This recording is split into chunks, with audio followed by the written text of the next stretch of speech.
ao vivo, nos canais Gap Filosófico e posteriormente vai para o canal Filhos d'Alva, continuando a leitura aqui Dogma e Ritual de Alta Magia com comentários. E aí, Murilo, quer começar lendo aí? Bom dia, galera, beleza?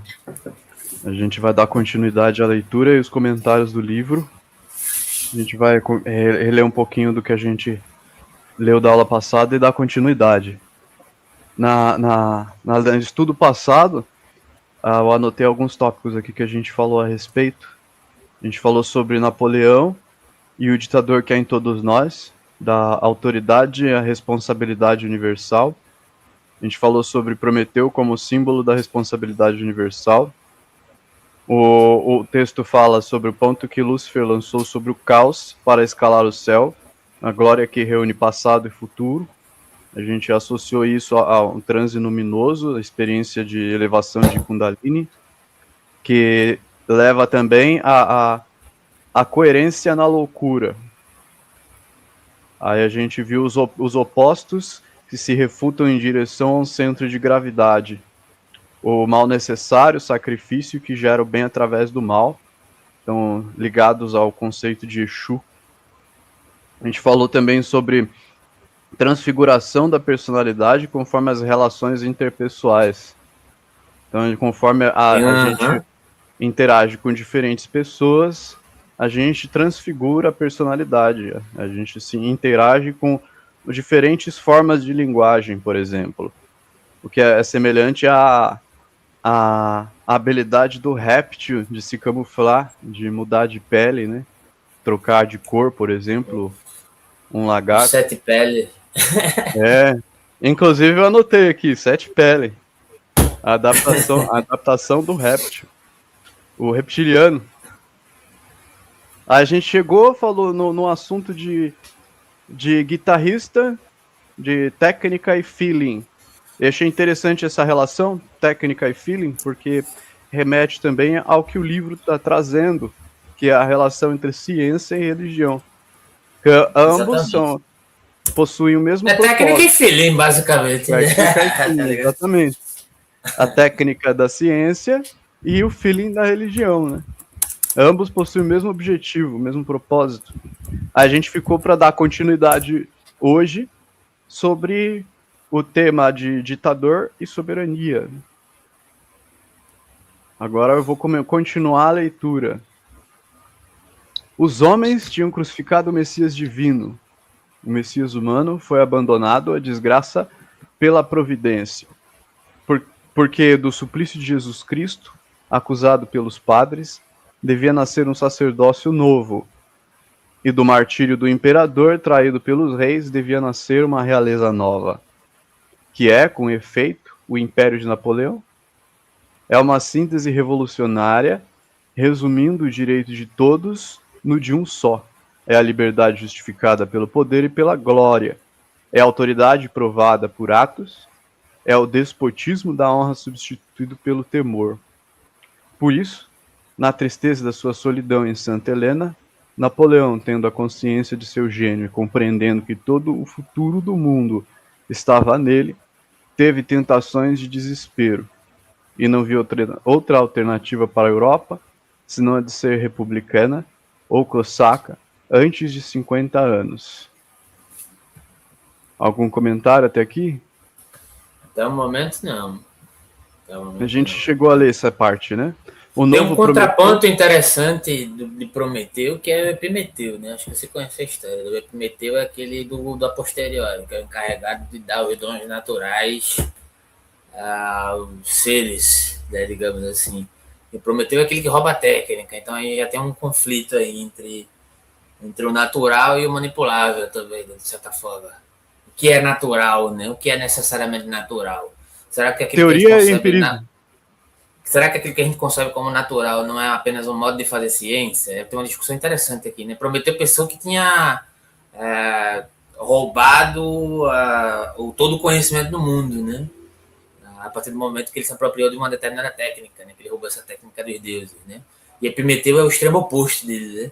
Quem explora isso muito bem é o Jung, no texto tipos psicológicos. Ele coloca em conflito Prometeu e Epimeteu. Né? Como Eu diria tipos que psicológicos opostos e complementares, tá ligado? Sim. Simbolicamente, o fogo de Prometeu seria o Exu. Seria como o ponto de referência que Lúcifer usa para ordenar o caos. Então, simbolicamente, é um ponto de referência, um centro de gravidade de que sintetiza opostos, que relaciona opostos. Então, por exemplo, existem duas forças opostas, porém, existe uma síntese dessas duas forças, que é um centro de gravidade entre elas. Esse centro de gravidade ele é análogo ao ponto de Arquimedes, ponto fixo de Arquimedes, que a partir dele, com a vareta, ele consegue mover o mundo. Então, essa habilidade de mover o mundo tem a ver com a habilidade de Exu, né, de construção da sociedade e do universo. Essa construção feita através de uma síntese dialética, de que está relacionada ao fogo prometeico, que tem a ver da relação entre Prometeu e Epimeteu. E Prometeu veio antes, então ele é como o gênio, é como o ponto luminoso do gênio que inspira e possibilita, então, a contemplação do futuro, enquanto Epimeteu é a experiência do presente que percebe depois. E a relação entre esses dois, que é a relação entre o passado e o futuro, né? A relação entre o passado e o futuro, que se trata de uma síntese, uma construção constante, uma atualização constante do devir, do aqui e do agora. Perfeito. Continua? Pode continuar. Minha internet tá falhando um pouquinho, mas é aqui. Novo Prometeu, escrevia ele, algum tempo antes de morrer. Estou ligado a um rochedo e a um abutre, me vem dilacerar. Sim, roubei o fogo do céu, para com ele dotar a França. O fogo subiu a sua fonte e eis-me aqui. A glória era para mim este ponto que Lúcifer lançou sobre o caos, para escalar o céu. Ela reunia o passado, o futuro, que está separado dele por um abismo. Nada mais deixo a meu filho, senão o meu nome. Então esse ponto é como um selfie, né? É como a diferenciação no caos, que é um ponto de eu, um ponto referencial.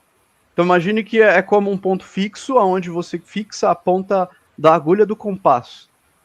E a partir dela, então, você consegue circular esse ponto, gerar um círculo, uma evolução. Essa evolução seria o próprio desenvolvimento temporal. Uma repetição. Cada ciclo é uma repetição, e cada ciclo forma uma revolução. Simbolicamente, um compasso desenhando o círculo do tempo, através desse ponto fixo, dessa glória, que ele chama de glória, né? Então, essa glória é um sentimento. Esse sentimento tem a ver com feeling. Por exemplo, o feeling da religião, a experiência religiosa, espiritual, por exemplo. O sentimento é um sentimento que é como um ponto fixo, que serve como um gênio, possibilita a idealização. Através desse sentimento surge a interpretação racional. Essa interpretação racional, que é derivada desse ponto de sentimento, de inspiração, surge como um círculo racional. O círculo que o compasso consegue desenhar. Nunca uma coisa tão grandiosa como estas, poucas linhas, saiu do pensamento humano.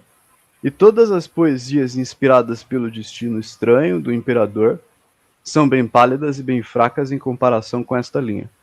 Nada mais deixo a meu filho senão meu nome. Seria, talvez, somente uma herança de glória que ele acreditava transmitir. Ou antes, na intuição profética dos moribundos, compreendia ele que o seu nome, inseparável do seu pensamento, continha em si só toda a sua fortuna com os destinos do mundo? Pretender que a humanidade se enganou nos seus movimentos, que ela se desencaminhou nas suas evoluções, é blasfemar a providência. Isso é interessante, velho. Interessante. Por incrível que pareça, cara, assim, pode parecer uma loucura isso que eu vou falar agora, mas Bazooka falou tudo isso na live de ontem, do jeito dele, sabe?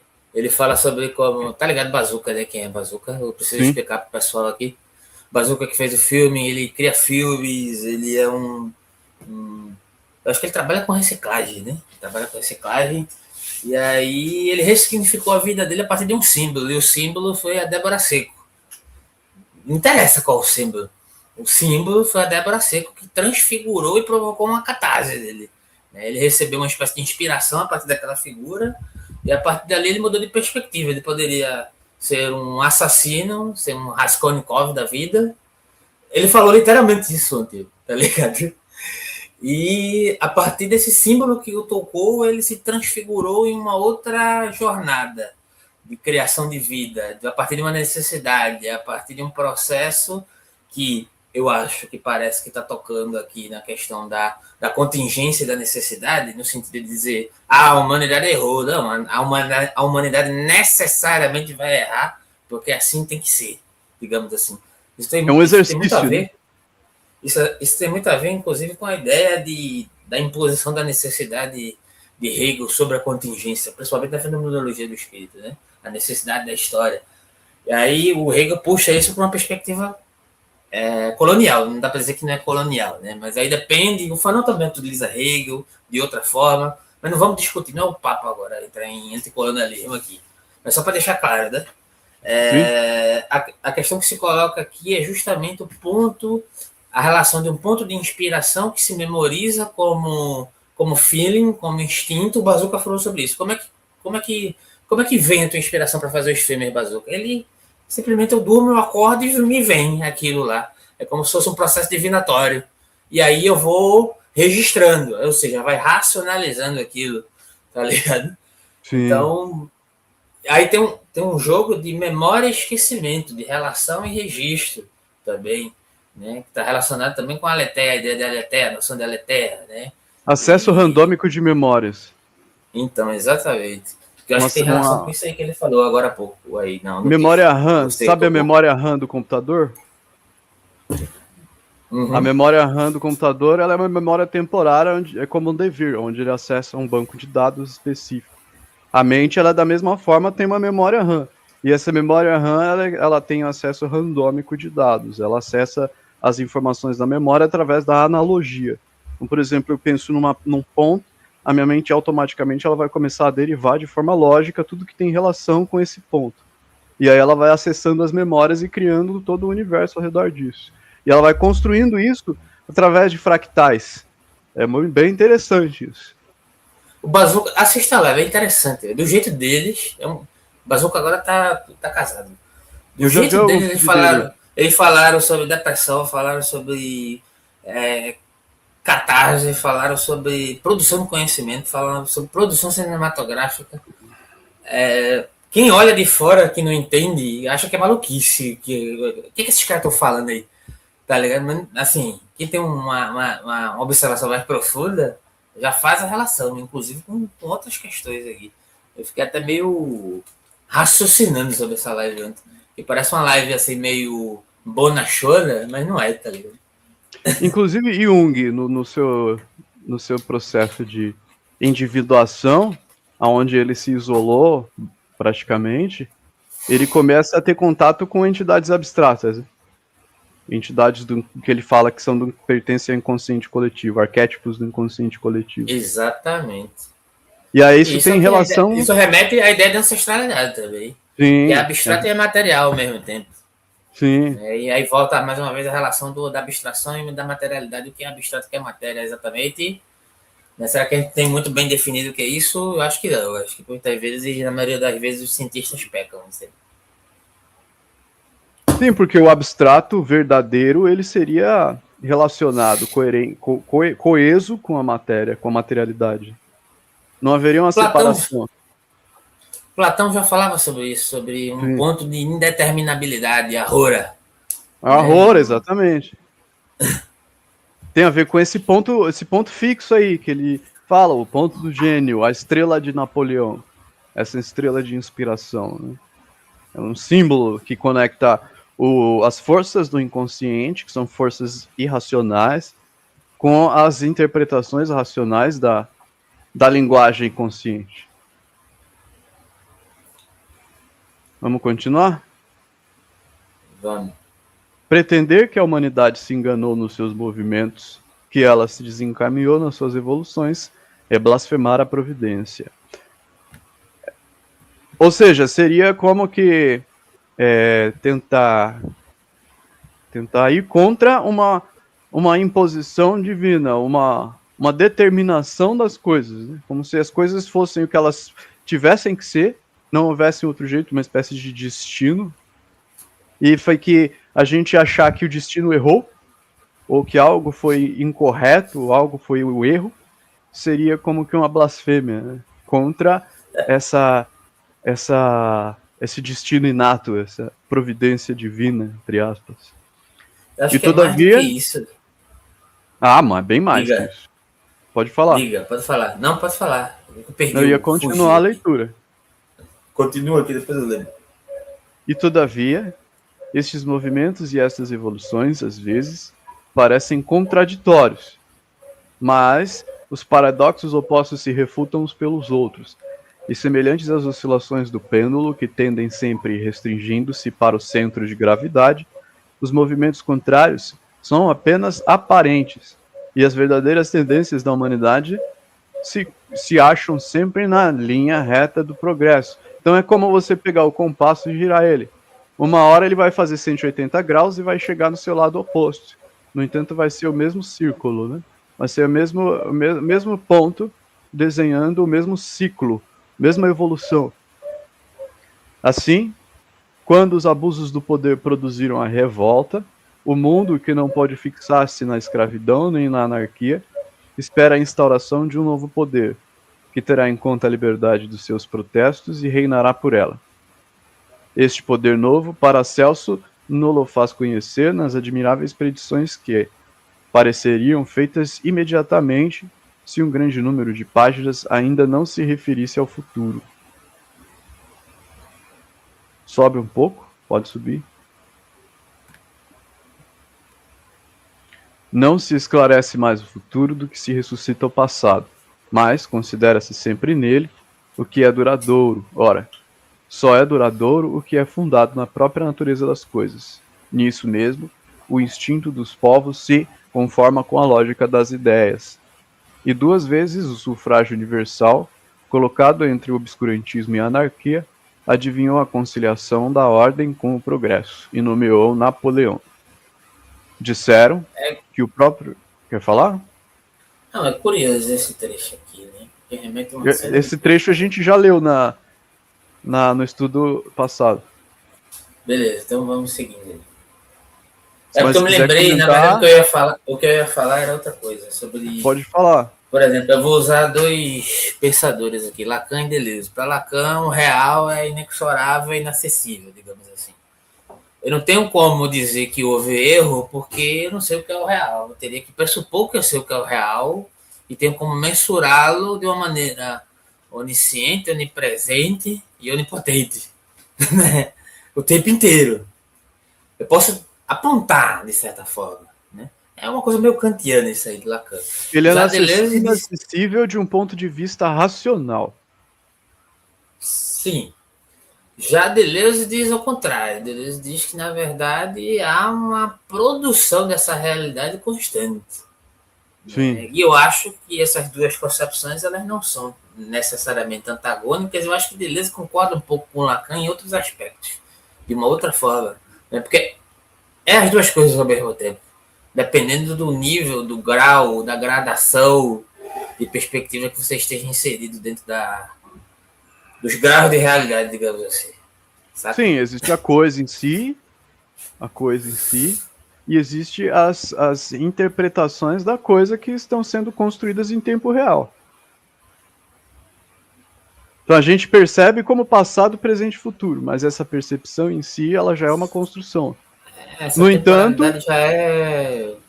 já é uma construção. Que se esvai. É uma percepção. É um raciocínio matemático, lógico-matemático. No entanto, existe a coisa. Para Schopenhauer só existe o presente.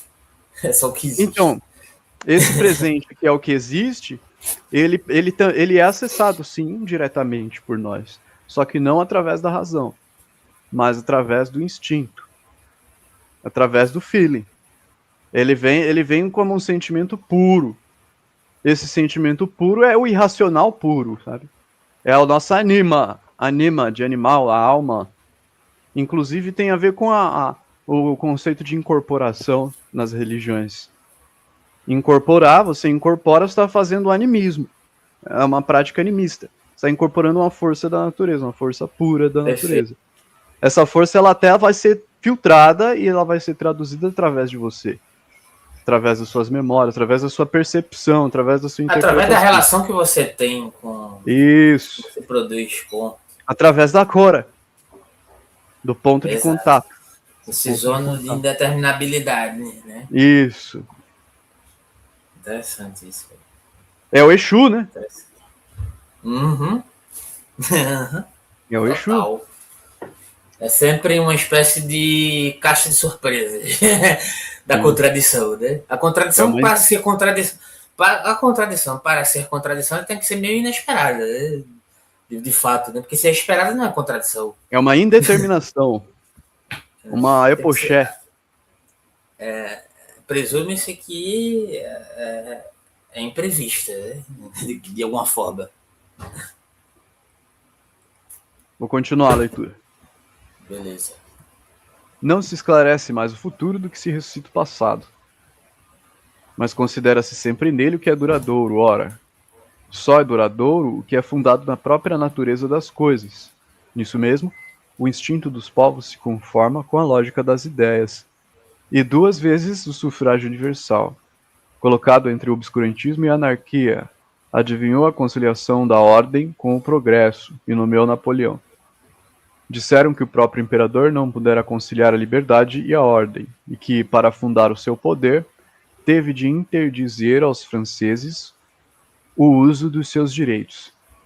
Disseram que nos fizeram esquecer a liberdade, a força de glória, e não compreenderam que caíam numa contradição evidente. Porque a sua glória é a nossa, se éramos somente seus escravos? Essa palavra, glória, terá mesmo um significado para homens que não sejam livres. Consentíamos na sua disciplina e ele nos levava à vitória. O ascendente do seu gênio era o nervo de seu poder, e se não permitia a ninguém contradizê-lo, estava completamente no seu direito, porque tinha razão.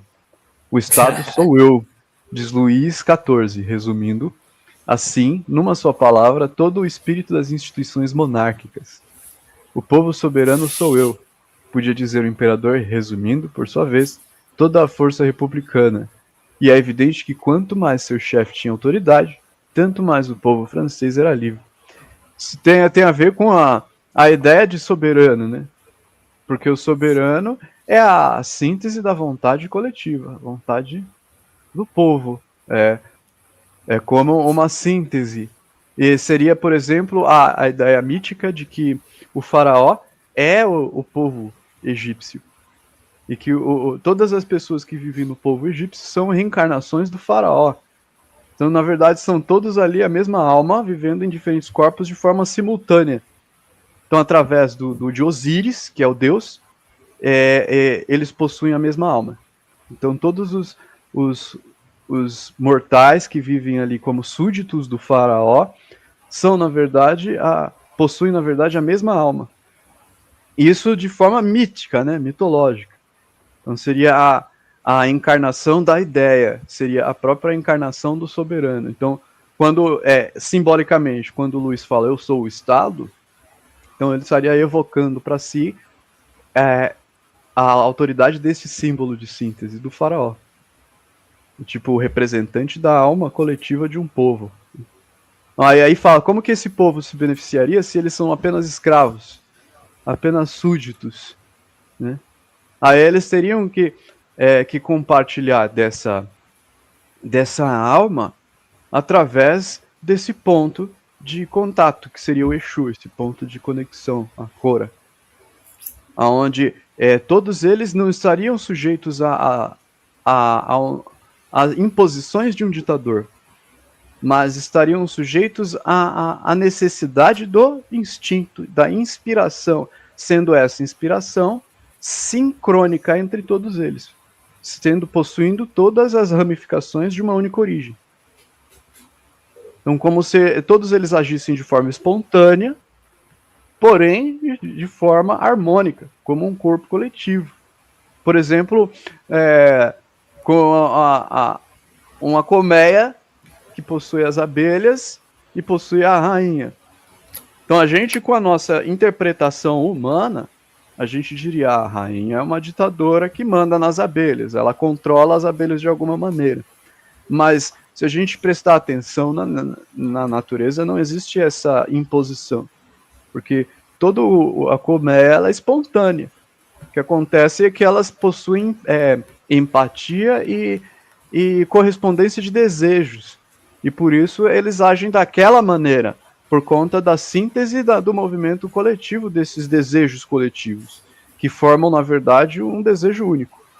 Se manifesta em diferentes corpos, diferentes expressões. Você consegue comentar isso? Consigo, mas da perspectiva nietzschiana, porque eu Fica à percebo vontade. que, no sentido de que tem uma leveza aí no texto que ele fala, um determinado trecho aqui, que ele fala da capacidade de nomear e aplicar sentido a essa nomeação como imposição. Isso que o Nietzsche toca num determinado ponto lá na genealogia da moral, que quem é capaz de nomear? Aqueles que predominam, aqueles que escravizaram, digamos assim, né? Então, quem é o bom? Sou eu. O que é ruim? É o que é diferente de mim. Então, quem é o Estado? Sou eu. E o povo soberano sou eu. E o povo Uma autoridade soberano... divina.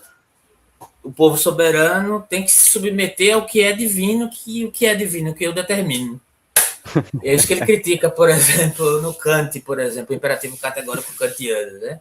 O imperativo categórico kantiano seria uma espécie de soberano nesse sentido, né? Um soberano que se impõe pela sua própria capacidade de se autonomear soberano. E aí, nesse sentido que ele diz, quando ele vai tocar lá na Bestalura, que muita gente interpreta completamente equivocado, como se ele estivesse fazendo um elogio, ele diz, a Bestalura quer permanecer, né? Ela não pode ceder o seu poder, né? Ela tem desejo, tem sede de poder, então ela estratifica-se aonde? No Estado, e diz, o Estado sou eu, o A soberano sou capacidade eu, é o poder, não é? e sacraliza isso, né? Entende? Então o Nietzsche meio que é uma ferramenta de desconstrução dessa parada, apesar de muita gente achar que o Nietzsche está elogiando esse tipo de coisa, né? A gente entra na Levemente vontade ele de toca, poder, né? levemente ele toca nessa questão aqui, né? A capacidade de nomear, de dar nomes às coisas e fundamentar etimologicamente, primordialmente tais coisas, predominantemente tais coisas, né? É um Isso é complexo de interessante. Adão. Especificamente no sentido de, Que dá nome aos digamos assim, animais. de determinabilidade, historicidade e natureza urbana, digamos assim, que é o que É o gera poder do controle, verbo, né? é o que gera submissão, é o que gera passividade, é o que gera o espetáculo, é o que gera conformidade, que gera O conformação. poder, Mas ele também, pelo que eu vi aqui, de certa forma, ele também coloca um tipo de processo de esgotamento dessa, digamos assim, desse tipo de imposição, né? Isso há um limite, né? Qual o limite? É o limite da época, do período, né? o Muita gente limite é se a lei da pergunta natureza. quando é que o capitalismo vai se esgotar, sei lá, né? Uma força, ela segue um sentido até encontrar uma força posta mais forte que ela. Exatamente. É a lei da E o natureza, a lei capitalismo do tem o mais quê? forte. O capitalismo tem o quê? 200 anos. O feudalismo durou quanto tempo? Sei lá, 400 Ah, anos. Né? Porque o capitalismo não pode acabar. É a única realidade possível, entende? Vê o Bazooka. O ele Bazooka vai vive acabar. praticamente fora do capitalismo, praticamente, de certa forma. Né? Dentro da sua própria lógica, dentro da sua própria realidade. É preciso ter um pouco de coragem, digamos assim, para fazer isso, inclusive, né? Tá arriscado, Então, inclusive, a colocar o seu pescoço na reta, né? Quem é que tem essa coragem de não ser normal, né? Digamos, não de estar uma análise, normatizado adequadamente? de uma análise materialista, o próprio povo precisa adquirir consciência do seu poder natural e conseguir organizar esse poder em uma direção específica. Aí é que está o problema. Isso seria a própria. Para que isso acontecesse, seria necessário um símbolo unificador. Veja, quando se fala em auto-organização, quando se vai tocar, por exemplo, na questão de autodefesa, vira um tabu, porque a autodefesa fere o Sim. quê? As leis primordiais que não podem ser ultrapassadas. Bazooka falou sobre isso também ontem. O O status filme que ele quo. tá produzindo, o filme que o Bazooka é gênio, pô. O Bazooka é gênio. Na moral, Eu vi o porque filme, o filme tem que um ele tá, filme dele. o filme que ele tá produzindo é sobre um dilema ético de alguém que quer, digamos assim, fazer justiça, mas essa justiça não cabe dentro do sistema de justiça pelo qual nós somos subjugados. Isso é o Isso. artigo que eu escrevi sobre a Denise Ferreira da Silva, Fanon, Hegel e Kant. Existe um liame de justiça que é evocado que é impossível de realizar essa justiça de fato. Só a justiça abstrata. Abstrata no sentido demeritoso da coisa, entende? Sim, porque há Há uma, um limite. há uma circunscrição, né? Há um limite. Exatamente, chegou no É o ponto. Há limite uma do compasso. circunscrição. Forma um Exato. ciclo de repetição, E aí você onde fica as mesmas preso no leis, mesmos limite. dogmas ficam se E repetindo. como ultrapassar isso? Né? Precisa de uma Como furar o revolução. limite? E Para furar o bastante limite, coragem. precisa superar o limite. A superação do limite Exatamente. vem de uma revolução do ciclo. Tanto, o meu artigo sobre a Denise Ferreira da Silva é sobre isso, o limite da justiça, ela criticando como até em Fanon, que é tão radical, ainda há esses limites dessa justiça, digamos assim, europeia, branca, colonialista, mesmo em Fanon. Né? Olha que interessante, você tem a repetição desse ciclo como uma hipérbole, que é uma força que tem uma única direção. É preciso de uma força oposta que seja tão forte quanto ela para fazer uma revolução, que vai produzir uma lemniscata, aonde esse passado ele não vai ser destruído totalmente, mas ele vai ser transformado em algo diferente. Até o momento que ele vira algo meramente residual. Residual, vira matéria, vira memória, vira passado. A ideia de substância, não sei em que pensador, algum pensador do realismo especulativo, a ideia eu não sei se é de matéria ou se é de substância, tem a ver com resíduo. Sim. Né? Aquilo que é residual. Eu não lembro qual pensador, depois eu vou me relembrar. Aquilo que está dado. Aquilo que é o resíduo. O que a alquimia chamaria de nigredo, a escuridão. Por exemplo, o capitalismo presente é uma escuridão, é uma memória. É um resíduo, uma substância, aquilo que está dado, aquilo que é, mas que precisa ser transformado, precisa ser destilado, purificado. Essa destilação é como extrair a essência da substância. Seria a revolução, né? A revolução desse sistema. Exato. E tem tudo a ver com o que estava acontecendo na época, né? Revolução Francesa, Revolução Napoleônica. Tinha tudo a ver, tem a ver com as origens desse nosso ciclo atual. Que está se repetindo. Perfeito. Só que as técnicas, elas se modificam, né? Hoje em dia se trabalha muito em cima do sofrimento, né, psíquico das pessoas para submetê-las, né, para colocar num círculo constante. Né? A Nessa técnica época era mais na base da força mesmo. Agora se tornou algo mais refinado, digamos assim. Né? A técnica não é tão brutal aparentemente. Nietzsche fala sobre isso também lá na Genealogia da Moral, na segunda dissertação, se não me engano. Que ele diz que o Estado, quanto menos controle ele tem, mais violento aparentemente ele se torna. Quanto mais controle ele tem, menos brutal ele tem que aparecer assim em praça pública, digamos assim. Menos violento ele busca parecer ser. Né? Em termos de barbárie ele está falando, né? Então, se eu perco o controle, eu tenho que colocar à tona a barbárie. Hegel fala sobre isso, inclusive. Se a história não se realiza necessariamente, é necessário dar um empurrãozinho nela. Produzir a guerra. Né? Para que a história se realize. Necessariamente. Né? Já Marx, como eu já falei umas 500 vezes sobre esse trecho, vai dizer que é necessário produzir a guerra para romper com a lógica. Né? A partir da perspectiva do proletariado. Né? Sim.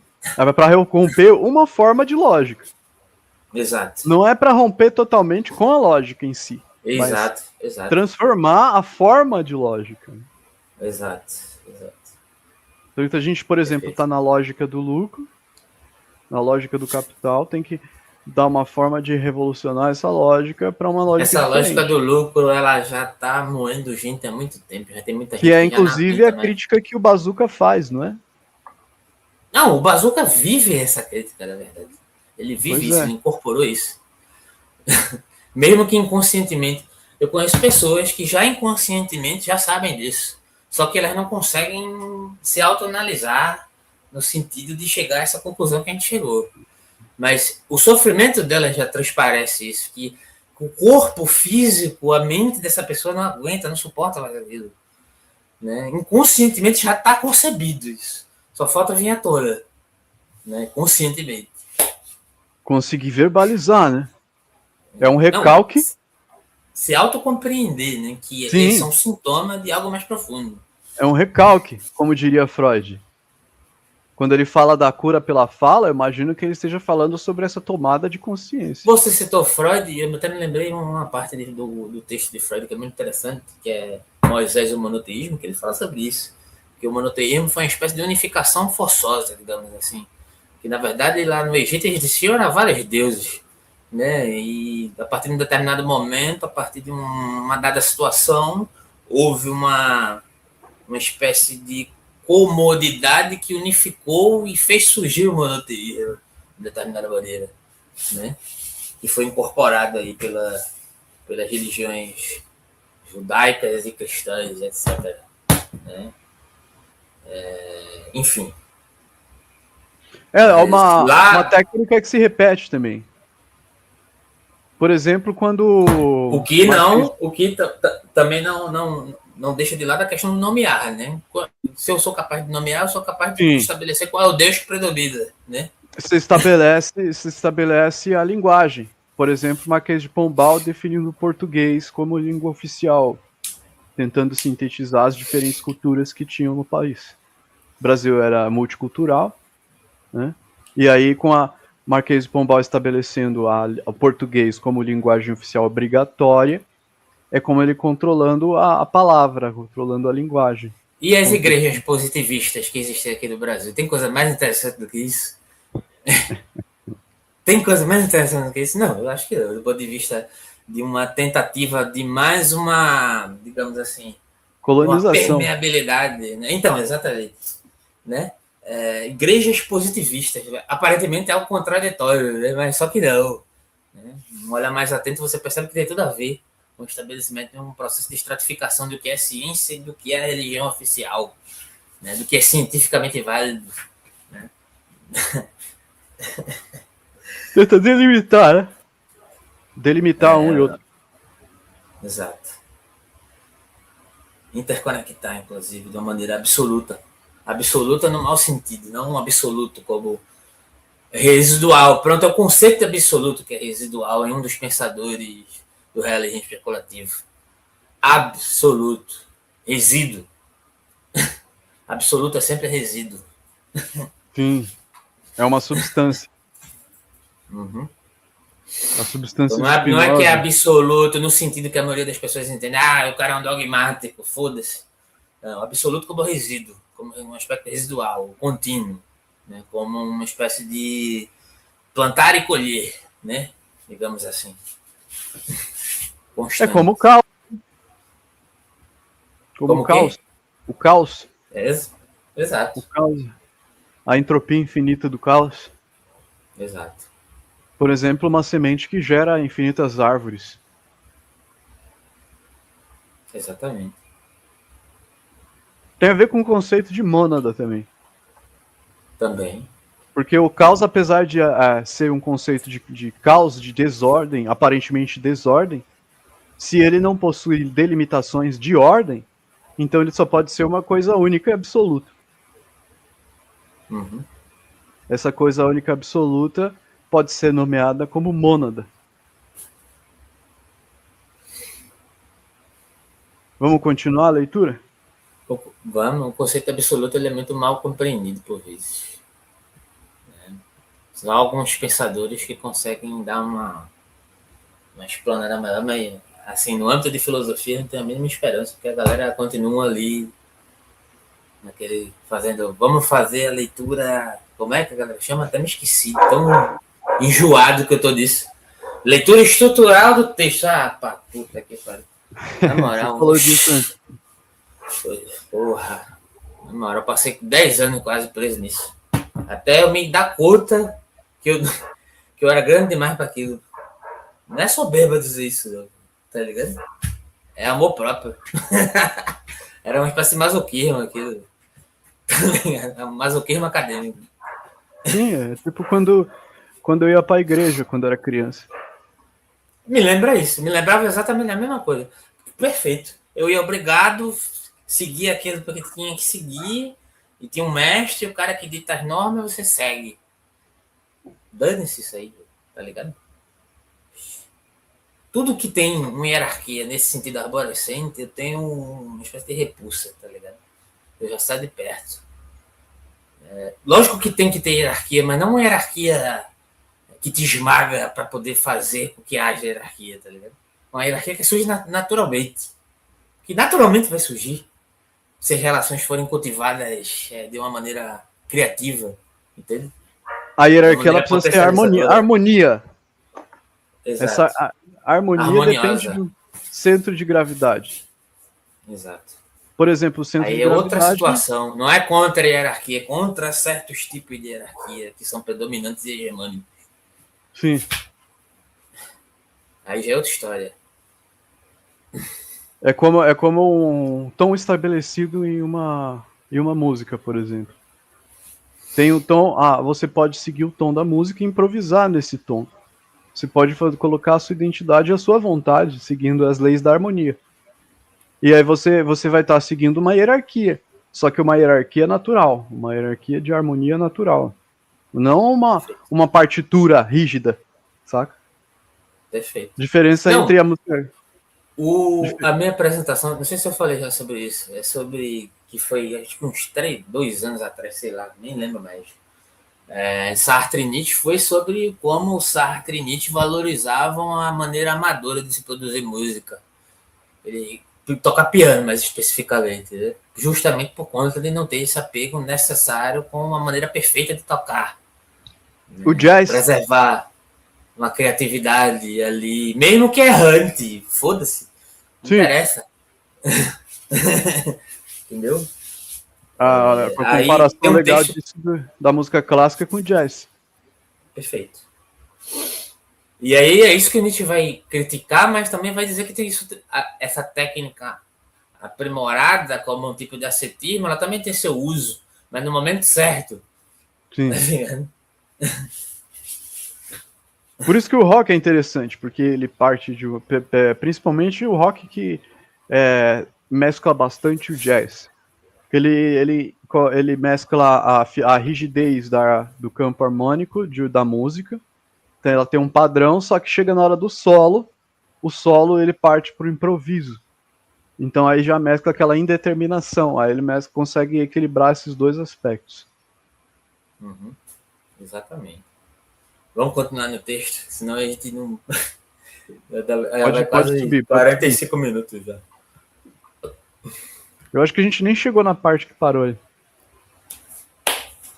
O que tornou tão terrível a agonia de Napoleão não foi a saudade do passado. Não se tem saudade da glória que poderia morrer, porém, era o medo de levar consigo o futuro do mundo. Não é a morte, murmurava ele, é a vida que me mata.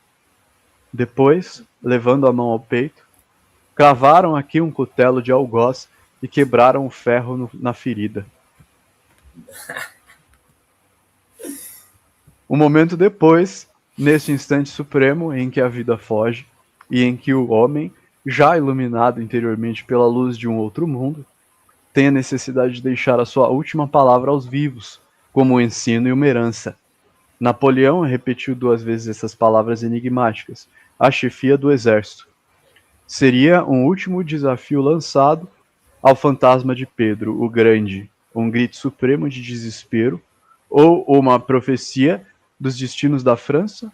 Então, a humanidade inteira aparecia ao imperador harmoniosa e disciplinada, marchando para a conquista do progresso, e queria ele resumir, numa só palavra, o problema dos tempos modernos que deve ser, proximamente, resolvido entre a Rússia e a França a chefia do exército. Sobe. O que dá, neste momento, mais sorte à França é o seu catolicismo e a sua aliança com o papado, essa potência que os anarquistas dizem caída e que Napoleão considerava mais forte do que um exército de 300 mil homens. Se a França, como o queriam os anarquistas imbecis, estivesse ligado, em 1849, com a ingratidão romana, ou tivesse somente deixado o trono pontificial ser restaurado pela Áustria e pela Rússia, os destinos da França se acabariam, e o gênio indignado do imperador, passando ao norte, realizava, em proveito dos eslavos, o belo sonho de Pedro o Grande. A realidade é que a França vai se fuder na mão da Rússia. Todo mundo se fode na mão da Rússia, né? A realidade é essa. Ninguém pode com os russos. Você tá ligado? Tomando 8. A Rússia só perdeu para ela mesma na Revolução. Porra, pior que é, velho. O tal do russo é casca grossa. Mas assim, isso me lembra inclusive o texto de Tolstói, que é sobre isso, né? O Guerra e Paz, que é um romance com pitadas de realidade, de crítica social, epocal, histórica. Tem muita filosofia, inclusive, né? Ali dentro, no miolo ali. Ele fala sobre matemática infinitesimal, inclusive, dentro da perspectiva da guerra. É muito interessante, velho. Tem uma parte que é... Você tá na história e de repente vem um tratado filosófico no meio do texto. Pá! Aí o cara, porra! Mas essa questão, né? É tanta coisa. O catolicismo é forte até hoje, inclusive. Né? Total. Você fica... Aí foi eleito aí o novo Papa, Leão, não sei das quantas. Aí você vê ele discursando, todo mundo parece que fica hipnotizado. Pra grande merda, tá ligado? Pra mim. Eu gostava do outro lado, do Francisco. Não, eu, sinceramente, assim, eu respeito o cristianismo como uma construção religiosa e objeto de estudo. Não como dogma, nem como religião institucionalizada. São duas coisas distintas, tá ligado? Porque é um conglomerado de religiões pagãs. Eu também não respeito o dogma cristão. Eu não respeito o dogma cristão. Então, e eu gostava do Francisco justamente por isso, porque ele quebrou muito dogma. Eu não sei, eu não consigo simpatizar. Sim, ele quebrou dogma histórico. Nem com ele. Nem ele. Por exemplo, ele disse que todas as religiões são diferentes de idiomas para Deus. Então ele colocou em pé de igualdade todas as religiões na fala dele, né? Algo inédito, algo que a igreja nunca havia feito antes. Mas me parece, toda vez me parece uma espécie de prêmio de consolação. Então eu fico esperando o que o Papa vai dizer para ver se a gente fica um pouco mais feliz e minha vida não depende disso, tá ligado? É melhor que nada. A galera tá abarrotada lá de ouro, a milhão, e o cara, sei lá, na quebrada, esperando que o Papa vai dizer, foda-se, tá ligado? Da moral. Pra mim não faz sentido isso. Apesar de que a política, inclusive, nas PUCs e nas universidades católicas de todo o Brasil, é regida pelo Vaticano. Indiretamente, mas é.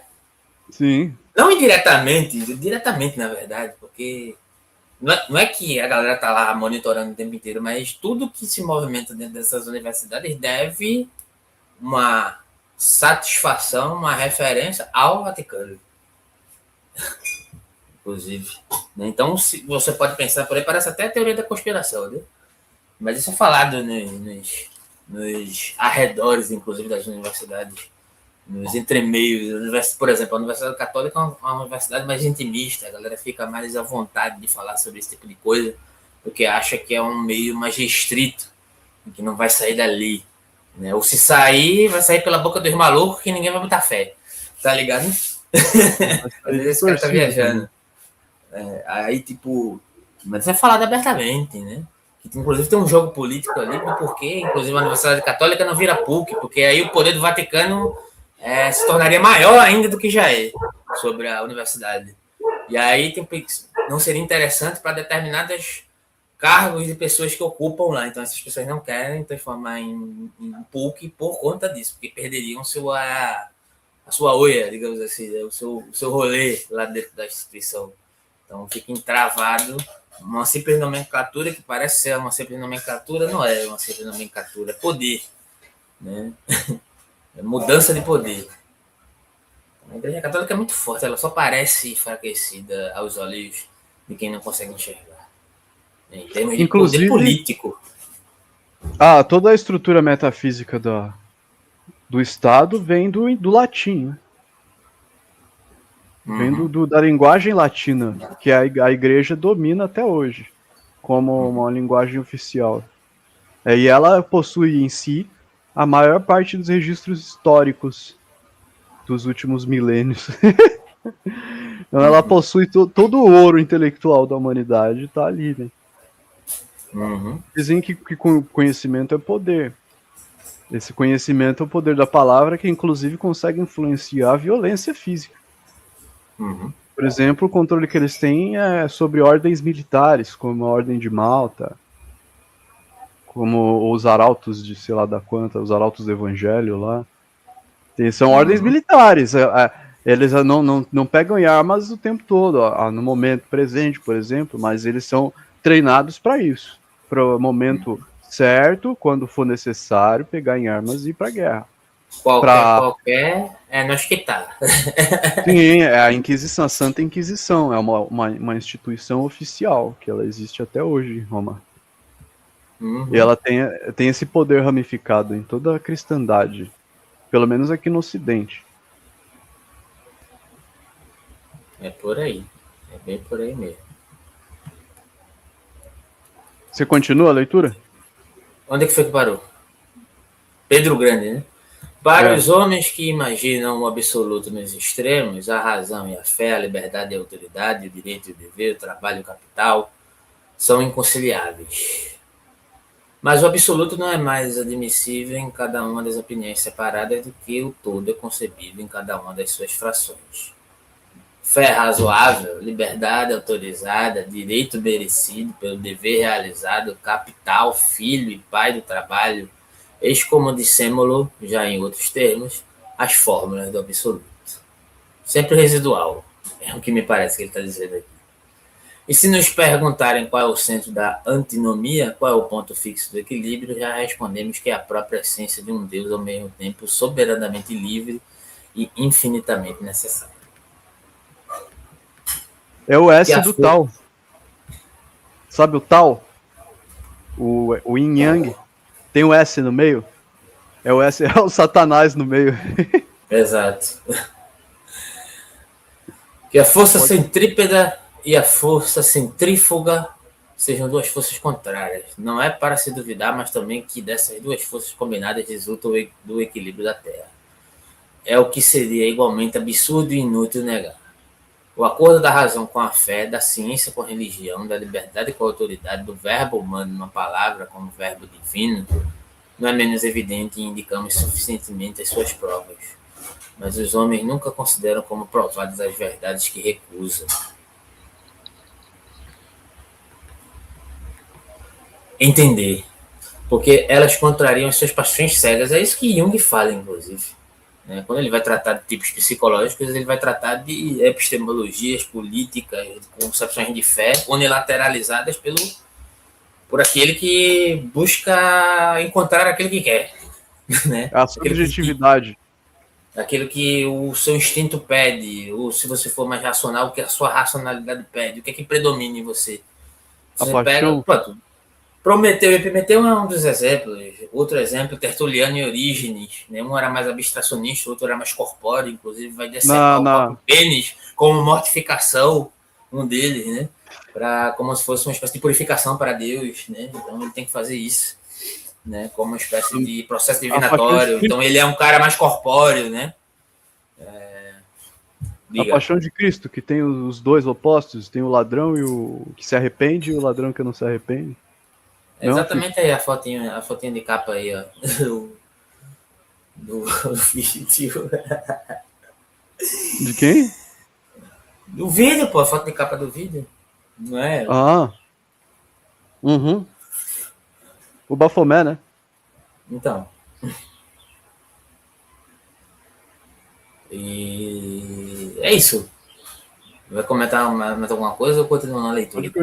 Pode continuar. Cadê? Parei onde?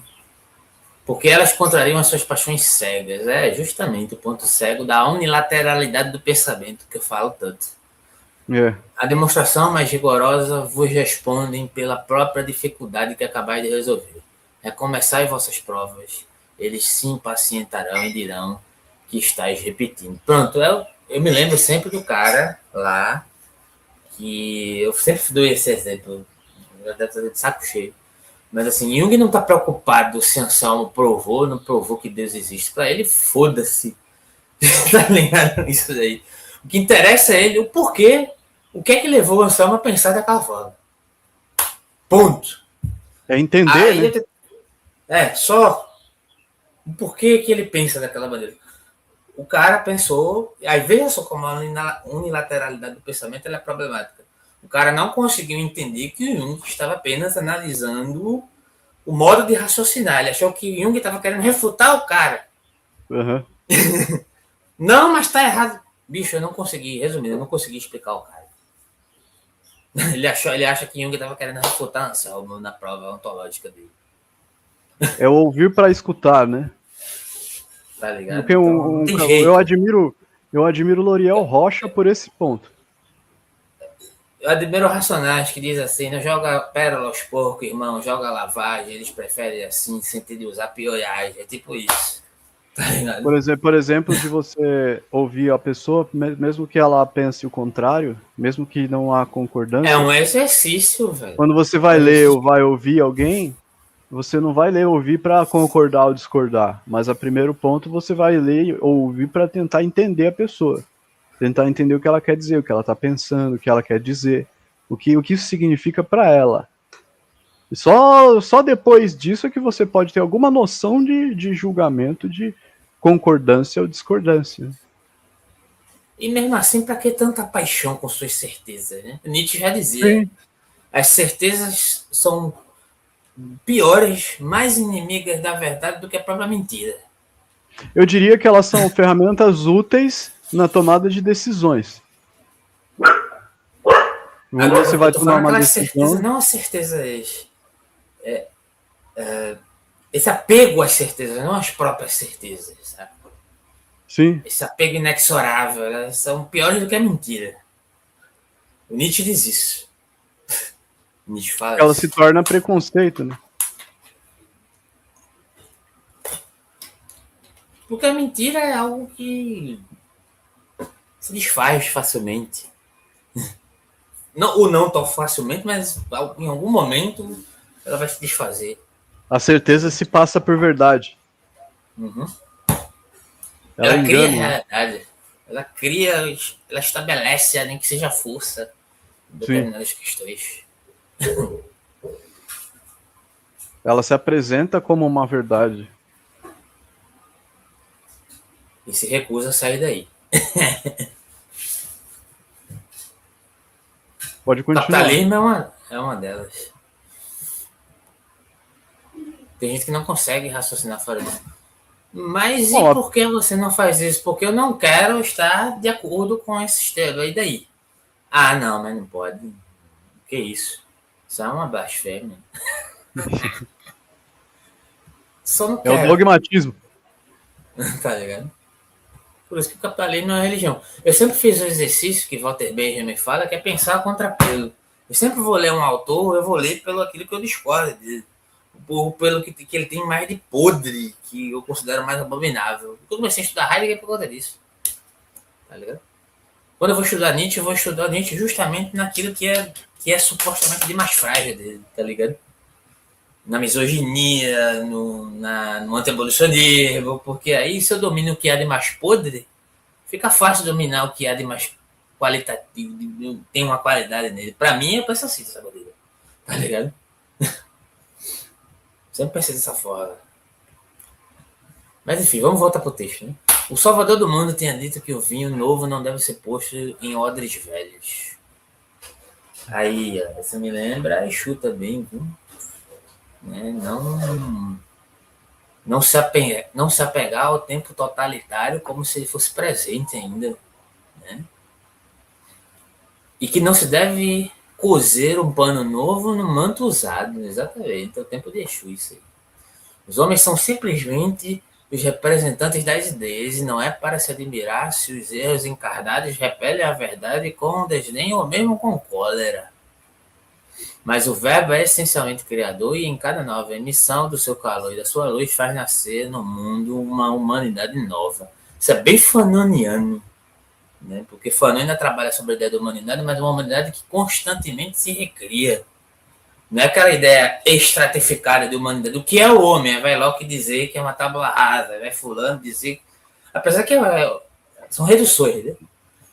Foi algo que eu tentei trazer na última live sobre o Estado, né? Acerca do... Eu acho que eu cheguei até a falar que não é exatamente que Hobbes define. Existe um parâmetro anterior à questão do homem ser o lobo do homem. Há um raciocínio, inclusive, se eu não me engano, mecanicista físico por trás disso, do Hobbes, né? Para poder chegar nessa conclusão. Não é simplesmente... A galera reduz, né, as coisas a espantalhos horríveis, né? Então, quando você conhece o fundamento da coisa, você consegue refutá-la melhor. Ou refutá-la não, a questão não é nem o que vai ser refutado ou não, mas a questão do que você pode se apartar, ou se unir, ou utilizar, ou não utilizar. Isso aqui não me serve, isso é interessante, isso não é. Tá vendo? Do que simplesmente recusar um autor por completo por conta de uma anedota que se cria em cima dele. Jogar a água suja com o bebê dentro. A época do Gama Obscuro e da cegueira intelectual passou uma porra. Portanto, não faleis o novo sol aos velhos cegos, chamais ao seu testemunho olhos que se abrem, esperai os clarividentes para explicar os fenômenos do dia. Mas do ponto de vista da época dele, faz até sentido, porque era o início de um Não, ciclo. ele está fazendo uma espécie de anunciação, né, de convocação, eu acho. Né? Esperançosa até, né? Mas não passou não, filho. Tá cada vez pior. Principalmente dentro da academia, porque lá que estão os intelectuais, né? Lá é aqueles que são aqueles que falam. Eu até falei isso anteontem. Uma pessoa veio me fazer um elogio. Pô, alguém já te disse que tu é inteligente pra caralho? Eu disse várias vezes. Eu falei, porra, tu não é humildade, né? Não, a humildade é coisa pra cristão. É o verme que se faz menor pra não ser novamente pisoteado, né? Então, e não é soberba também, não, porque... Mas assim, para mim não vale 1000 elogios de dizer que eu sou inteligente, mas vale aqueles que me redescobriram, já tendo me conhecido antes. E mesmo me redescobrindo, esses que disseram, que foram um ou dois. É o Assim, reconhecimento. essa pessoa não. Um redescobrimento mesmo. De pessoas que já me conheciam, que me redescobriram e fizeram esse elogio. Isso para mim tem valor. Então, descobrir uma coisa, fazer elogio já é o ser hábil. Porque ser hábil em alguma coisa, estudar, qualquer um faz isso. Vou pegar aqui um livro qualquer, vou decorá-lo e vou para ser inteligente. Vou utilizar de técnica, tá ligado? Sacou? Isso não me interessa, essa não é a questão. É o que eu faço com aquilo. Como é o movimento, como eu coloco vida daquilo, como é que eu coloco isso na vida real. Né? Como é que eu me faço experimento daquilo que eu proponho. Saca? É a prática, né? Exatamente. Por isso que para mim, quando a galera chega com esse papinho de lá vem com abstração, lá vem com teoria, eu já saio de perto, porque teoria é prática. Tá ligado? É uma prática metafísica. É prática. Transforma a estrutura psicológica. É prática. E a estrutura psicológica transforma a ação. Transforma o comportamento. É prática. É prática. É prática. Então, só que é uma prática essencial.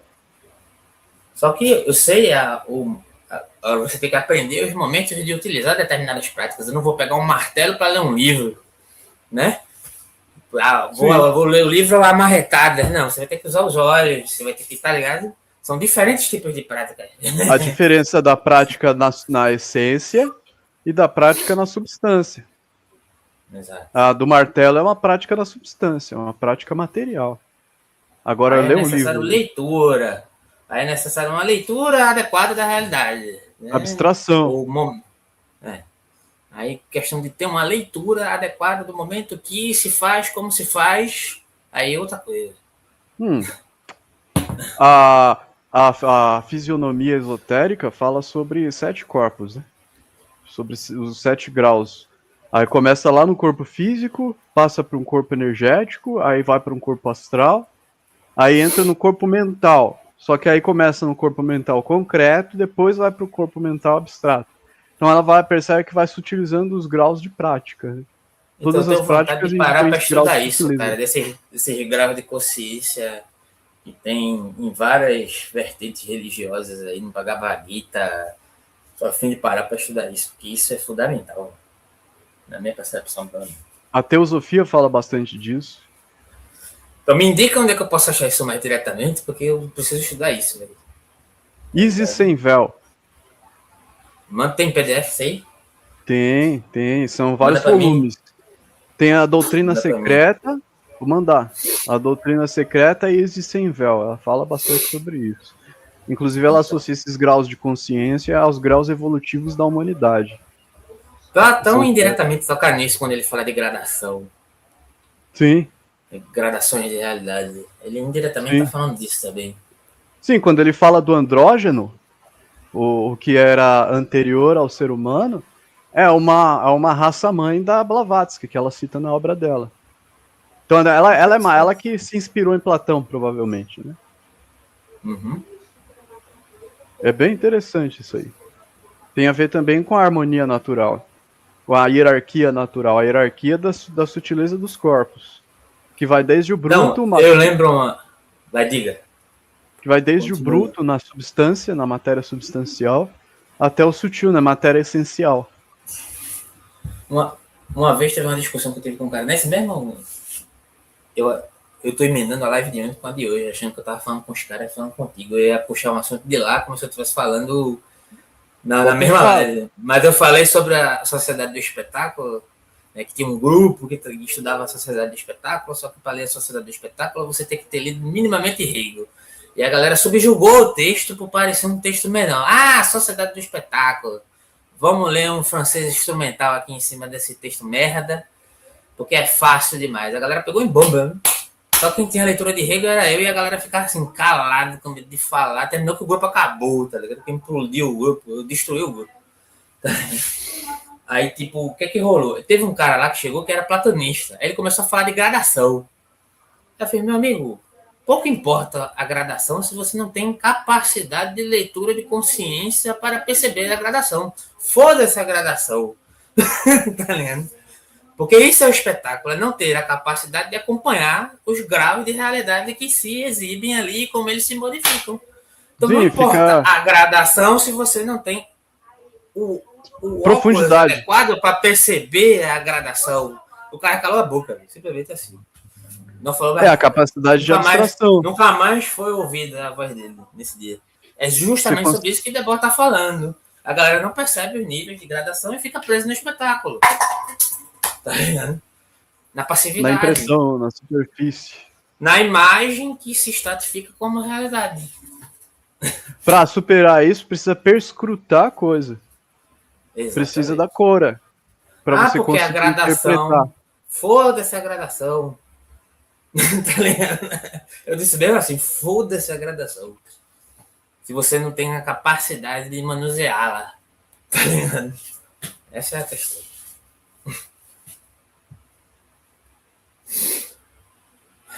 E aí? Vai continuar a leitura? Não sei. Fechar o último parágrafo? Vamos ler o parágrafo aqui. O último parágrafo. Só que aí dessa vez deixa marcado. Vou marcar logo aqui, sim. Mas foi aqui mesmo que parou, não? Foi. Não, enfim, eu continuo daqui. Mas o verbo é essencialmente criador e em cada nova emissão do seu calor e sua luz faz nascer no mundo uma humanidade nova. Eu parei aqui que eu falei de Fanon e foi quem entrou nessa viagem. A época do dogma obscuro e da cegueira intelectual passou, já tinha lido. Deus criou a humanidade, mas na humanidade cada indivíduo é chamado a criar a si próprio como ser moral, isso é bem Nietzscheano, né? E por conseguinte imortal. Isso é muito profundo, viu? Essa ideia de imortalidade aqui. Ó. De certa forma, de forma marginal, estamos nos imortalizando aqui no YouTube, porque essa merda aí vai ficar aí ad eterno. Em breve isso vai virar um grande cemitério de... E com a IA é que fudeu. Né? Inteligência artificial, com esse manuseio técnico, né? Agora vai poder recriar o que a gente pensaria, talvez, em outra época, tá ligado? Tem a ver com a tradição. Reviver na humanidade tal é a esperança vaga que o panteísmo e o misticismo revolucionário deixam aos seus adeptos. Aqui eu não sei exatamente o que ele está criticando. Nunca morrer na sua individualidade inteligente e moral, tal é a prerrogativa que a revelação assegura a cada um de seus filhos. Qual dessas duas ideias é a mais consoladora e a mais liberal? Qual das duas, pessoalmente, há uma base mais certa em um fim mais sublime, a moralidade humana? As duas e nenhuma das duas, ao meu tempo. Da minha percepção. Todo poder que não dá razão de si mesmo e que pede sobre a liberdade, sem lhes dar garantias, é somente um poder cego e transitório. Vou repetir isso aqui. Todo poder que não dá razão de si mesmo e que pede sobre as liberdades, sem lhe dar garantias, é somente um poder cego e transitório.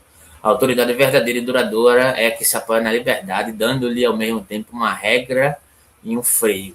Isto exprime o absoluto em política. Interessante isso aqui. Comentários? Tem a ver com a orientação e não a determinação. Né? Você dá uma orientação indefinida. Veja só, ele fala de espontaneidade aqui. Eu acho que ele meio que vai tocar naquela questão que estava falando da hierarquia espontânea. Espontaneidade. Tem a ver com a espontaneidade que eu citei sobre a mitologia do faraó. Do povo e o faraó ter a mesma alma. E eles agirem aparentemente de forma hierárquica, porém de forma espontânea. Que lá em cima ele meio que fala sobre a questão de dar limites, né? E ele fala sobre um tipo de limite ou de poder que é meramente transitório. E aí depois ele fala sobre o verdadeiro poder tem relação com essa espontaneidade e um certo grau de livre-arbítrio, né? Então, acho que tem relação com isso daí, né? Com essa, um poder relativo. Com esse reconhecimento, não no sentido hegeliano, porque o reconhecimento hegeliano ainda é colonial, né? Colonial no sentido de dominação, né? Eu estou fazendo paralelo aqui, né? Mas um reconhecimento, eu poderia dizer até mais platônico aqui, no sentido de tendências e aptidões, saca? Sim. Habilidades. De reconhecer no outro espontaneamente habilidades e aptidões. Nesse sentido hierárquico. Que é justamente no ponto onde a gente parou, que naturalmente vão existir hierarquias, mas há hierarquias e hierarquias. E também entra no sentido de política do Aristóteles, em que cada sistema político se adequa ao seu tempo, à sua necessidade. O Aristóteles, a metafísica não determina a política, não. É uma indeterminação. A política se faz como há um espaço de criação e de realização de si que é apartada da metafísica. A metafísica não é fator determinante, diferente de Platão. Platão é, né? Platão é uma hierarquia política à metafísica. Mas em Aristóteles ele é mais abrangente, nesse sentido do que eu estou falando aqui, do que o Platão. A política há uma finalidade que pode ser criada ali. É por isso que, de certa forma, o Marx também bebe de Aristóteles, né? Quando ele vai tentar transgredir a dialética hegeliana, ele utiliza de Aristóteles e o Fanon acompanha ele nisso, né? Ele usa a lógica aristotélica, né? Para romper com a supra-assunção, né? Digamos assim, com a manutenção de algo do sistema, né? E ele usa Aristóteles para dar esse ponto de virada, essa sacada, né? Um ponto de transgressão total, de ruptura, né? Ele é hegeliano até certo ponto, né? Quando eu preciso transgredir com o quê? Com a circunferência que você falou, com o aspecto circular, né? que progressista, que essa dialética teleológica, inclusive, que a dialética hegeliana propõe. Progressista. Eu horror essa palavra. Eu sou progressista. Sai daqui, velho. Tá ligado? É pior do que dizer que é racionário pra mim. Não quer dizer que é progressista. Não. Tô fora, velho. Progressista é o cara iludido, acho que acha que é radical e tá, no final das contas ele é só um liberal ignorante, tá ligado? Eu sou progressista. Foda-se. Enfim. Paramos por aqui. Vamos parar por aqui, então? Toda Beleza. a fé que não ilumina e não engrandece a razão. Todo dogma que nega a vida na inteligência e a espontaneidade do livre-arbítrio. Beleza. É tipo aquela abandone seu ego. O lema do Gratiluz, abandone seu ego. Eu ia dizer isso aí, eu tenho medo dessa palavra selfie, porque a turma sempre traz o selfie para comparar como se fosse um eu ou um ego. Então eu não gosto de utilizar muito essa palavra selfie, porque traz uma ideia de uma centralidade equivocada. Sabe? Não é bem isso. É um e tem uns junguianos que adoram fazer isso, e eu tenho horror a eles. Tá? Tem um pânico. Tem uns junguianos que tenta cristianizar o Jung, putz, vira uma salada de fruta que não tem nada a ver com o que um tá falando. Tá? Apesar de que as personagens que ele alcança na sua investigação do subconsciente são arquétipos cristãos. Sim, mas a panacota é a mensagem. Pegou? Sim, claro. Ele não é consegue a questão traduzir não é sobre o que se diz. É sobre a história da humanidade, cara. O cristianismo predominou. Isso é um fato. Então, para se estudar a história da humanidade, tem que se estudar os arquétipos cristãos. Sim. Por que predominou? Porque se impôs a força. Mas por que outras forças não se impuseram? Sei lá. Foi assim que aconteceu. Porque não tiveram força. Exato. Isso tem a ver com a vontade coletiva. Tem a ver com a colonização geopolítica do mundo. Tudo vai tem a ver também com... Também tem a ver com a vontade coletiva, uma espécie de cumplicidade. Por que os nativos de cada local foram apagados? Por que a gente não sabe de onde a gente veio? Tá ligado? Por que a gente não sabe, tá ligado? Quase nada das nossas origens. Entre aspas, latino-americanas. Que a própria ideia de latino-americano a própria ideia de latino-americano já é uma coisa meio bizarra, você tá ligado, né? É uma crítica que eu ia fazer aos Yanomamis em relação ao cristianismo, uma vez. Que os Yanomamis, eles apagam tudo que tem de memória dos seus mortos. E com isso eles enfraquecem a memória dos seus mortos. Eu não sei, porque no caso do cristão, não estudei o suficiente para saber o porquê que eles fazem isso. Então, no caso, os cristãos, eles divinizaram seus mortos, por exemplo, né? No caso das monarquias. Eu vou arriscar aqui que eu acho que é uma maneira de valorizar o que está por vir, o novo, a presentificação, né? Mas você você discorda? Veja bem, você discorda que essa prática... Eu não sei. Escuta, deixa eu falar. Que essa prática, como efeito, acabou enfraquecendo essa cultura no combate com a cultura cristã? Não sei dizer. Sinceramente. Eu não sei dizer. Porque eu não sei dizer o porquê, eu não sei dizer como foi, eu não tenho conhecimento suficiente para falar sobre. Porque se eu não preservo a memória... Vou ter que buscar informação, então falar com um indígena Yanomami, procurar, que é difícil pra caralho.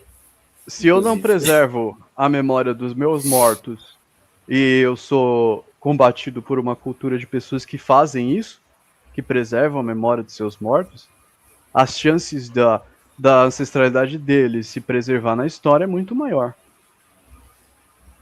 Mas eu não sei, eu não vou falar sobre algo que eu não sei. Eu tenho que procurar saber, primeiro. Né? Talvez como a gente entre isso. Talvez a gente entre nesse tema na próximo estudo. Eu vou procurar, eu acho difícil pesquisar, porque eu acho que isso aí se dá mais na oralidade, saca? No conhecimento ancestral mesmo ali, ele próprio. Mas eu vou tentar pesquisar sobre isso. Aí a gente já Beleza. começa com isso, na próxima. Beleza. Não esquece de deixar marcado Já tá marcado aonde a aí. gente parou. Já tá marcado aí. Valeu. Beleza. Até a Valeu. próxima. Valeu pela atenção. Novo.